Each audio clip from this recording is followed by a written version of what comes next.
நேயர்களே,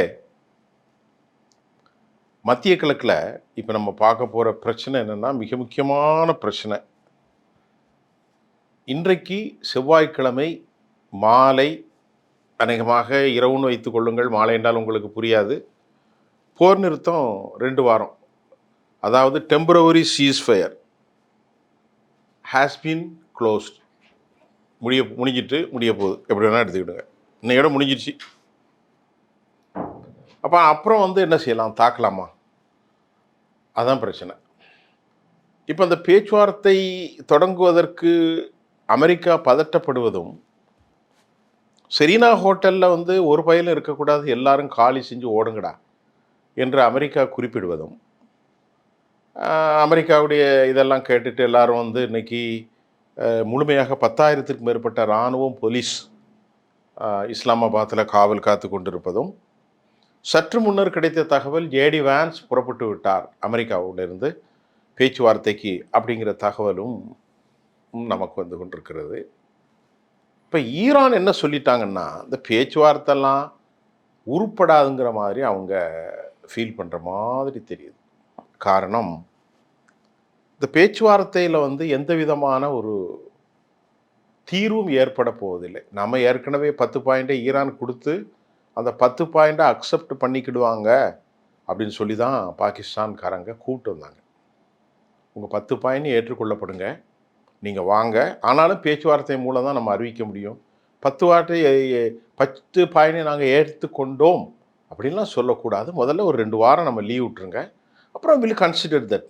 உங்களுடைய ரிக்வயர்மெண்ட்ஸ் என்னங்கிறத நம்ம பண்ணிட்டோம், அதில் மேக்சிமமான உங்கள் விஷயங்கள்லாம் பேசப்படணும். ஒரு பாசிட்டிவான அமெரிக்காவுடைய செய்தியை கன்வே பண்ணாங்க. நெகட்டிவாக இல்லை அது. சரிங்க அப்படின்ட்டு இவங்க வந்தாங்க. வந்தன்னா மறுபடியும் வேதாளம் முருங்கை மறையாருன கதையாக அமெரிக்கா என்ன சொல்லிட்டான், இல்லை அதெல்லாம் முடியாது அப்படின்னு சொல்லிட்டு இந்த 15 நாட்களை அவன் போர் தாக்குதலிலிருந்து தன்னை காத்து கொண்டான். அப்படி இல்லைன்னா அமெரிக்கா கொஞ்சம் ப்ரிப்பேர்ட் ஆகிட்டு அல்லது கொஞ்சம் ஆசுவாசப்படுத்துறதுக்கான இஸ்ரேலுக்கான நேரத்தை வழங்கி கொடுத்தார்கள். அதன் விளைவாக இஸ்ரேலை அவங்க கம்பேர் பண்ணி லெபனானுடைய போரையும் ஹிஸ்புல்லாவின் மீது தாக்குதலையும் நிறுத்தினார்கள். அவர்கள் கொடுத்த அந்த 10வது பாயிண்டில் அது உண்டு. ஏன்னா அதை இன்க்ளூட் பண்ணணும். ஈரானுடைய போர் என்பது இஸ்ரேலுடைய போர். இஸ்ரேல் ஈரான் போர் மட்டுமல்ல, இஸ்ரேல் லெபனான் போரும் உண்டு. லெபனான் என்றால் ஹிஸ்புல்லாவின் மீது தாக்குதல், லெபனானின் மீது தாக்குதல். லித்தானியா ஆற்றுக்கரைக்கு அப்போது பகுதியில் எல்லாரும் போங்கன்னு சொன்னு சவுத் ரீஜனை ஃபுல்லாக குடியிருப்புகளாக பல நூற்றுக்கணக்கான கிராமப்புறங்களில் இருக்கிற வீடுகளை குண்டு வைத்து அழித்து 2000க்கும் மேற்பட்ட பொதுமக்களை கொலை செய்த பாவிகள். சரி, இப்போ இன்றைக்கு 21 செவ்வாய்க்கிழமை மாலையோடு பேச்சு முடியுது. இதுதான் இன்றைக்கி கடைசி பாயிண்ட். இப்போ அமெரிக்காவிலேருந்து ஜேடி வான்ஸ் புறப்பட்டார். இப்போ இதற்கு இடையில் ஒரு பெரிய தாக்குதல் நடக்காத பட்சத்திலும் வாய் கொழுப்பு அப்படின்னு சொன்ன மாதிரி அமெரிக்க அதிபர் பேச்சுவார்த்தை முதல்ல முடிந்ததல்ல முறிந்தது.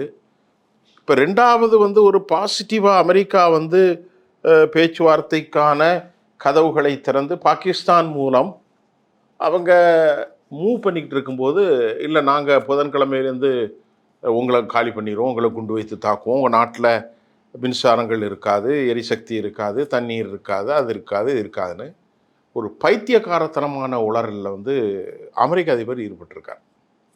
இப்போ வெண்ணை திரண்டு வரும்போது தாலி உடைஞ்ச கதை தானே இது. இது எந்த விதத்தில் நியாயம் சொல்லுங்க பார்ப்போம்? எந்த விதத்துலையுமே நியாயம் கிடையாது. சமாதானம் என்பது வார்த்தைகளால் கட்டமைக்கப்பட்டதல்ல. சமாதானம் என்பது ஒரு அர்த்த புஷ்டியோடு இருக்க வேண்டும். வார்த்தைகளால் நாம் கட்டமைப்பதற்கான வழி அங்கே இல்லை. தோழர்களே, இந்த ஒரு இக்கட்டான சூழ்நிலையில் இன்றைக்கு ஈரானுக்கு பாகிஸ்தான் இராணுவ ஜெனரல் அசீம் முனீர் சென்றார், அமெரிக்காவுக்கு சென்றார். இப்படி எல்லா இடங்களும் அவர் சென்றுக்கிட்டு திடுறாரு. சவுதிக்கு போகிறாரு, கத்தருக்கு போகிறாரு, துருக்கிக்கு போகிறாரு. இப்படியெல்லாம் பயணங்கள் நடக்கின்றது. ஆனால் ஒன்றும் நடக்கலை. இப்போ இந்த போரில் அமெரிக்கா இப்போ என்னன்னா பிளாக் ஹெட் தடை. என்ன பிளாக் ஹெட் அப்படின்னா, ஹெர்மூஸ்ல இருந்து எந்த கப்பலும் புறப்படக்கூடாது, உள்ளே வரக்கூடாது. ஈரான்ல இருந்து சரக்கு ஏற்றி போகக்கூடாது. இப்போ இது முதல் எச்சரிக்கை யாருக்கு? ஈரானிலிருந்து பெரும்பான்மையாக 80% கச்சா எண்ணெய்கள் போகிறது சீனாவுக்கு தான். இப்போ சீனாவுக்கு போகக்கூடாது. ஏன்னா சீனா வந்து எரிபொருளில் ஏற்கனவே வெனிசுவலாவில் வந்து அவங்க நாளொன்றுக்கு 9 லட்சம் பேரில் தடை பண்ணாங்க. என்ன சொல்கிறீங்க? இப்போ அதே மாதிரி இங்கேயும் வந்து சீனாவிலிருந்து சென்ற ஒரு கப்பல், அந்த கப்பலை வந்து அவர்கள் நிறுத்த முயற்சித்து அது நில்லாமல் போகும்போது அமெரிக்கா பக்கம் சொன்னாங்க, நாங்கள் எவ்வளோ எச்சரிக்கை கொடுத்தோம், அந்த கப்பல் வந்து நிற்காமல் சென்றதால் நாங்கள் திருப்பி தாக்குதலை நடத்திவிட்டோம் என்று அவர்கள் அதற்கு விளக்கம் கொடுத்தார்கள். அந்த விளக்கத்தின் ஊடே கப்பலில் ஓட்டை போட்டார்கள், இயந்திரத்தை நிறுத்தினார்கள். இப்போ அது மீண்டும் பதட்டத்தை ஆரம்பிச்சிருச்சு. கிட்டத்தட்ட ஒரு 300 கிட்டத்தட்ட அந்த கப்பல் வந்து ஒரு ரொம்ப லாங் ரேஞ்சஸ் கப்பல். இந்த கப்பல் பாகிஸ்தானிலிருந்து முழுமையாக அது பாகிஸ்தானிலிருந்து ஈரானிலிருந்து முழுமையாக சென்றிருந்த நிலையில்தான் இப்போது இந்த கப்பலுடைய தாக்கம் ஏற்பட்டு இந்த கப்பல் அந்த கப்பல் யுஎஸ்னுடைய நடவடிக்கையின் மூலம் அது மலேசியாவிலிருந்து சீனாவோடு சரக்கு ஏற்றி கொண்டு வந்ததாகவும் சொல்லப்படுகிறது. இப்போ பதட்டம் அதிகரித்து விட்டது. இந்த பேச்சுவார்த்தையில் மெயின் டார்கெட் வந்து அணு உலைகளுக்கு பயன்படுத்தக்கூடிய சென்ட்ரிஃபியூஜ் என்று சொல்லக்கூடிய மைய சுற்று என்ரிச்மெண்ட் செய்யப்பட்ட அந்த மைய சுற்றுக்கு பின்னால் 60 விழுக்காடு சரியாக இருக்கக்கூடிய அந்த ஸ்டாக் பாய், குறிப்பாக சொல்ல வேணால் அணு கனிமங்கள், அணு கதிர்கள், அணு துகள்களை கொடுப்பதுதான். அதுக்கப்புறம் தான் அது குண்டுகளாக மாற்றுவார்கள். 2வது ஹெர்முஸ், 3வது இழப்பீடு, 4வது இஸ்ரேல் லெபனான் போர், 5வது முடக்கப்பட்ட சொத்துக்கள், 6வது முடக்கப்பட்ட பணங்கள், 7வது நிரந்தரமான போர் நிறுத்தம், 8வது உலக அளவிலான வந்து தடைகள். இப்படி 9, 10ன்னு போயிட்டுன்னு வைங்களேன். இப்போ நீ போரை நிறுத்துறது மட்டுமல்ல, ஒரு நாட்டில் இருக்கக்கூடிய எலக்ட்ரிசிட்டி உற்பத்தி நிலையங்கள், எரிசக்திகள், ரிஃபைனரி சென்டர் எல்லாத்தையும் அடிப்பேன் அப்படின்னு சொல்லிட்டு பேச்சுவார்த்தைக்கும் வா.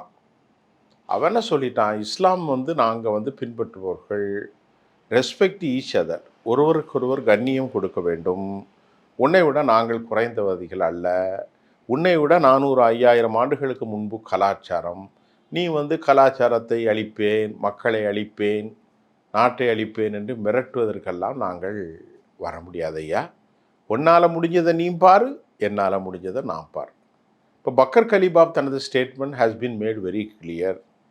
அவர் என்ன சொல்லிட்டாரு, அமெரிக்கா எங்கள்கிட்ட பேச்சுவார்த்தைக்கு வருவதே அவர்கள் வந்து கோலைத்தனம்தான், அவர்களால் இயலவில்லை. உண்மையிலேயே அமெரிக்கா நல்ல நாடாக இருந்தால் எங்களை சமாதானத்துக்கு அழைச்சி கெஞ்சினார்ல, அதை அவர் போடட்டுமே. அவர் எதில், அவருடைய எக்ஸ் தளத்தில், ட்ரூத் சோஷியல் தளத்தில் அமெரிக்காவுடைய அதிபர் டொனால்ட் ட்ரம்ப் ஈரான் வரவில்லை, உண்மையை சொல்கிறேன், நாங்கள் தான் அவர்களை அழைத்தோம், நாங்கள் தான் பேசினோம் என்ற உண்மையை அவன் சொல்ல வேண்டும். எங்களுடைய தலைவர்களை கொலை செய்தார்கள், எங்களுடைய சமாதானத்திற்கு அவர்கள் முடக்கம் ஏற்படுத்தினார்கள், எல்லாவற்றையும் செய்கின்ற இவர்களை நம்பி நாங்கள் போவதில்லை, எங்கள் மக்கள் தைரியமானவர்கள், உண்மையாளர்கள். மக்களே, நீங்கள் இந்த பொய்யர்களை நம்பாதீர்கள், அவர்களால் பரப்பப்படுகிற அனைத்தும் பொய், அரசாங்கத்தினுடைய அறிவிக்கப்பட்ட அரசாங்கத்தினுடைய ஆதாரப்பூர்வமான செய்திகளை மட்டும் நம்புங்கள், தளங்களை பின்பற்றுங்கள், இவர்களை நம்பாதீர்கள். இன்னும் அழகாக சொல்லி முடிச்சிட்டார். இன்றைக்கு இந்த பேச்சுவார்த்தை தொடங்கினாலும் கூட அது சரி வராது. மீண்டும் ஒரு போருக்கான களம் அமையப்பட்டிருக்கிறது. அமெரிக்காவினுடைய உள்நாட்டு அரசியலில் பெரும் குழப்பம். டொனால்ட் ட்ரம்புக்கு அவர்களுடைய கட்சி மட்டுமல்ல, பொதுமக்கள் கடுமையான எதிர்ப்பை காட்டி வருகிறார்கள். இப்போ டொனால்ட் ட்ரம்ப் ஏன் ஜேடி வேன்ஸ் அனுப்புகிறான்னு சொன்னால், அவர் வந்து VP, vice president, he is a fitted and deserved candidate, he has to contest. அவர் வந்து நெக்ஸ்ட் கம்மிங் எலெக்ஷனில் அவர் பண்ணலாம், அவர் தான் he has a deserved performance. அதனால் ஹீஸ் ப்ரிப்பேர்டு சாய்ஸஸ் ஃபர்ஸ்ட்டில் இருக்கார். மார்க்கோ ரூபியோ ஃபால், அவர் கீழே விழுந்து சாஞ்சிட்டார். இவருக்கு தான் அந்த ஸ்கோப் இருக்குது. இஃப் ஒருவேளை ஹி மே பி அவர் வர்றார், புறப்பட்டார், அந்த பேச்சுவார்த்தையில் தோல்வி கண்டால் அவர்களுக்குள் இல்லை 2 ஒரு செட்டில்மெண்ட்டையும் அவரால் பண்ண முடியலன்னா இவர் எப்படி இவரால் வரக்கூடிய பிரச்சனைகளை, அமெரிக்க பிரச்சனைகளை சால்வ் பண்ணணும். Having very poor performance, but how should they recover or to என்னாவது இஷ்யூ இருந்தாலும் எப்படி அவரால் திருப்பி எடுக்க முடியும், எப்படி சந்திக்க முடியும், எப்படி நிலை குலையாமல் ஒரு சர்டினிட்டி குள்ள அரசாங்கத்தை நிலைநிறுத்த முடியும் என்ற அவருக்கு ஒரு ஒரு ஒரு இங்கு, ஒரு பிளாக் இங்கை அவருடைய புற சட்டைக்கு பின்னால் ஊற்றுவதற்கான கான்ஸ்பிரசி இருப்பதாக நியூயார்க் டைம்ஸ் சொல்லுது. அதனால தான் அவரை முதல் முறையாக அனுப்பி தோல்விகளை செய்தார்கள். 2வது முறையாகவும் அவரை அனுப்பி தோல்வி காணுவதற்கு முயற்சிக்கிறார்கள் என்றும் செய்திகள் நமக்கு அமெரிக்காவிலேருந்து வந்திருக்கிறது. அது மட்டுமல்ல, அமெரிக்காவிலிருந்து New York times, Washington post, Wall Street Journal போன்ற 3 பத்திரிகைகளும் அமெரிக்கா தோல்வி அடைந்ததாகவும் அப்பர் ஹேண்ட் ஈராக்கு தான் அப்படின்னு செய்தியை வெளியிட்டு வருவதாகவும் டொனால்ட் ட்ரம்புடைய நிர்வாகம் கடுமையாக சாடியிருக்கிறார்கள். ஆக இந்த சூழ்நிலையில் நாம் இப்போது பார்ப்பது என்ன நடக்கப் போகிறது. பேச்சுவார்த்தை நாளை புதன்கிழமை நடக்கும் என்று எதிர்பார்க்கப்படுகிறது. உண்மையில் என்ன நடக்கிறது பொறுத்திருந்து பார்ப்போம். நன்றி.